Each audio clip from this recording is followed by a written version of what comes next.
Well, I know it frustrates us too because we don't get the participation either of things, events, and the luncheons that I know If you were you've to been invited propose to. that you were going to charge a utility tax on manufacturers, I can guarantee you we can get them to join. Well, maybe that would be a backhanded way to get people to show up. Does anybody have any other questions for Dean and Bobby before we go into the blue cards? My question is, and maybe you stated it and I just didn't pick up on it, but one of my areas of focus and desire is the small business. And many times they're kind of overlooked. We see the names we know or the names we've become aware of. So I'm interested in what outreach the Chamber has done in a one-to-one ratio going to their business, their facility, to bring them into the fold, to make them aware, to make them feel welcomed, to answer their questions, to really hit, which is a core, it's the small business. It's over 85% of our membership is employees of 10 or less, small businesses. If I could just ask if anyone here has employees of 10 or less, if you'd stand and if we've made any impact on your business. So we have a small sampling here. Thank you, guys. We outreach to them, and even more importantly for their grand openings or their celebrations, or just a phone call. I've done this several times with Eugene this year because he is mayor, and we'll make the phone call or we'll go make the visit. That is so critical. Sometimes there's confusion. Sometimes people think we are the city. And so I want to clearly make sure that that is not any confusion, and we bring in the sitting mayor to be able to visit with them. But we do go out on visits. Our sales team goes out on visits. It's not just a one-time sale. It's not a one-and-done type of thing. One of my sales associates is here today, and that is Sonja Prince, and she builds on relationships, and it's ongoing, and it's constant communication. We will get calls from them 3, 4, 5 months after they've joined or after they've opened their business, and all of a sudden they've got major problems, and we jump in and help. Well, just the fact that you had all these great folks stand up is one of the reasons that I take a great interest in the small business, because they do become active participants, whereas your larger businesses often do not. That's not always the case, but often. And so to continue to encourage them to become involved is important to me. And that's why I'm asking the question, because I know there are many, many more besides the great people that just stood up here. Sure. And I didn't hear about that outreach until you just mentioned it right now as to what the Chamber is doing to get them more involved. Because, as I said, having them involved like these folks is critically important. So, Mr. Scott, I want to clarify. Our goal is never to have anyone feel they have to be involved or they have to join to come to an event here or come to an event there.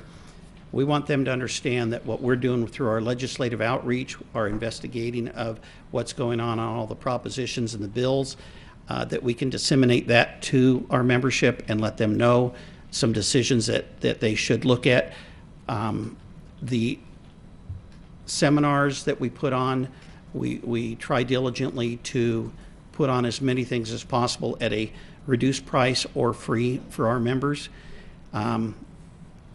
And we really try to put value for them. Yeah.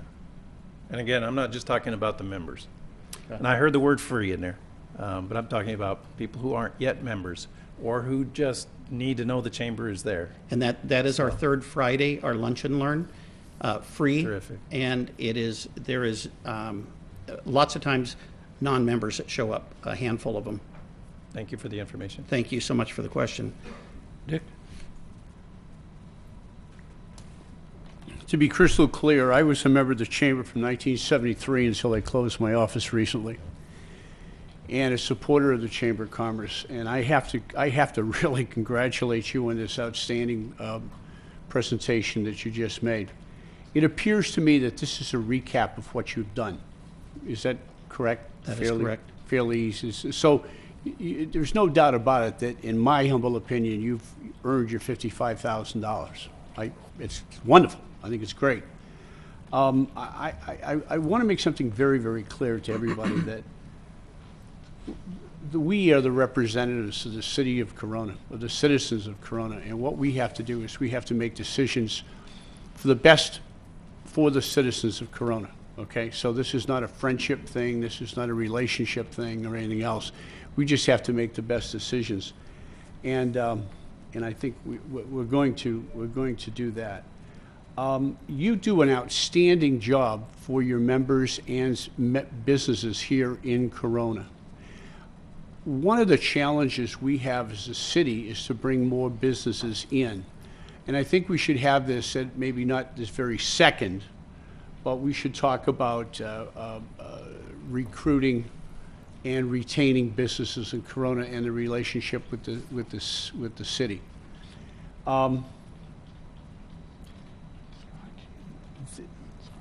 This is not going to be over today. I don't think this is not going to be over today. We're not going to say, okay, and then we're all going to go to lunch. No, this is not going to happen today. Because at the end of the day, we're all going to be agreeing on something, okay?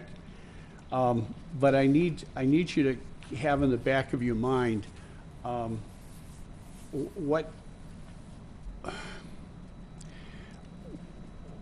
how can we work together in the future, okay?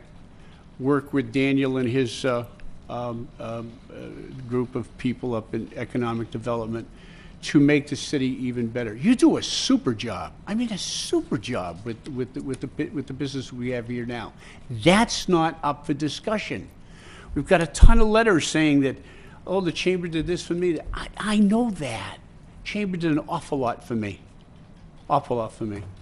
What I'm looking at, not necessarily is what you're doing for existing businesses, but what's going to happen in the future. So I'm going to conclude my remarks for now, but we need to work together. Thank you. Thank you very much for this presentation. This was tremendous. I thought that when you did the flood meeting was good, but this is even better. And I do appreciate your work with businesses, small and large. You can do things that we can't do, simply. And I appreciate the time when I remember I brought to you, I think, the largest printer in California, where he was looking to relocate here, and you spent time with him. The next day I brought to you my barber, and you spent an equal amount of time and interest in him. It didn't matter to you if it was small or large, and that was really, really tremendous. You are having a very real impact, not only on your 900 businesses, but on a lot of other people. And I am just very, and we all are, as we're expressing, we're very appreciative of this. And I think as we review this, we really do need to consider, what is fair. I mean, we don't want to take advantage of them. I know what it's like to work with volunteers, and you're volunteering now. I mean, there's a lot of hours and costs even in them coming here. And I think as we look at this and look at giving an increase here, we should really ask what is fair. I don't want to take advantage of the chamber. I know they're going to do a good job no matter what happens, but what is the right thing to do? Thank you. Okay. And one of the things you brought up, and it has been an issue, and maybe we can look at it, is the banners on the light poles. I know it was a disappointment to not only the chamber but other organizations when some of the areas were taken, and because they were done for the military banners, I think everyone kind of said, okay, well, obviously that's a higher and better use. But I think the next time that we do the rearranging, because twice a year we put banners up, we take banners down, that there might be an opportunity for the chamber and other nonprofits to sit down with the city and say, are there some that we can move some of the military banners, say, especially like at Main and 6th or other intersections that might be served well to have them changing along with not only the chamber, but I know we're doing the 4th of July ones right now. We're going to do the Special Olympic ones after the 4th of July. So there might be some opportunities there. So I think I'm glad you brought that up, because I think we need to look at that. And Daryl, I'm not even sure on our side who that would be. I know Carolina takes care of the military side, but we do need, I think, to look at that, because I think we need to be continuing to honor the military that are out there. I was dumbfounded, when we started that program and I brought that to the council originally. I was dumbfounded. I thought we'd end up with 20, maybe 50 at the most. And I mean, it's a good, bad thing. It's great that we're honoring them. It's bad that we have so many out there, possibly in a... Mr. Mayor, I just want to interject. The gentleman that we had brought down to speak at our last Salute to the Military luncheon, and then he did the march with us, Mike Arid, he has never seen a community that has so many banners up, and he says that's one of the reasons he selected Corona to be the host for the very first march that we did. Yeah. No, I think it's been a far more successful program than I ever thought it would be, and I don't think anyone wants to take that away. That would just be opening a couple of the intersections that people just went through and put up all the military ones. So I think that might be something that we should all look at. If I can just tag yeah. on to that, having served on Public Services Committee, we have had in the past a number of discussions about the placement of banners and allocated space, and it's a tough discussion, because you're wanting to honor those that are serving in the military, and so the final decision came down to we're not moving them off of Main and 6th. Now, obviously, the 5 of us can make a change on that, but great discussion and thought went into assuring that those would, at least at the time of the decision, remain in place.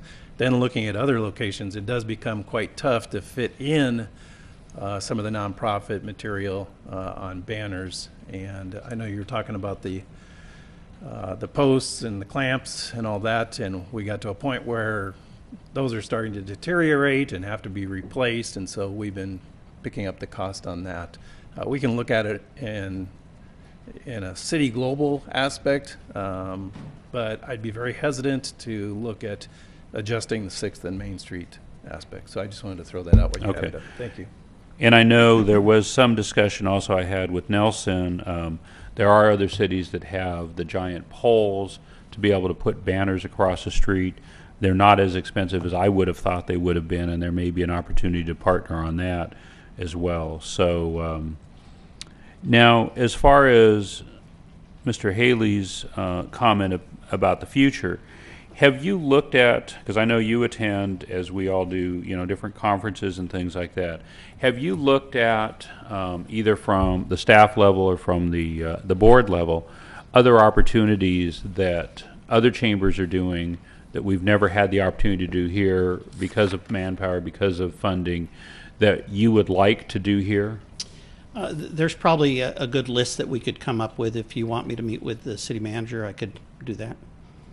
Well, that might be something you might want to bring even to a committee, whether it's FLED or whatever, so we can talk about that, because I think there has to be, best practices, some ideas and things that we could come up with that would be something, and I think... You'd asked me to look into something put Corona on the map with Google. We're in the process of analyzing those costs right now. That could be something that we would add to this contract. Well, according to Google, they said it was free. I know nothing is so ever I'll give free. you the box, and you can do the manpower. It's a 10-week right. program. So right. I know. That's why I said nothing is ever free. Thank you. Okay. Any other questions? Yeah. Go ahead. Because we received materials and we have received letters, and I've read over all the letters and materials. You don't have to answer the questions right now. This could be just a heads up and you can come back up. But this was submitted to us. And overlooking the materials, there is a notation about employee leasing costs. $50,528, and then also under expenses, all other expenses, $550,316. So I'm just curious as to what those. Where was that at? I have a- That was actually, that was presented, I think. Yeah, by- it's in a packet here, so. By, if Gene you want to take a Gonzalez. look at it, you're welcome to take a look at it. Then you can come back up. I think it was off the I don't tax know, return or I something. just have a packet here, so. Yeah, that's why I'm presenting it now. Thank you. Anything else? Okay. A number of you have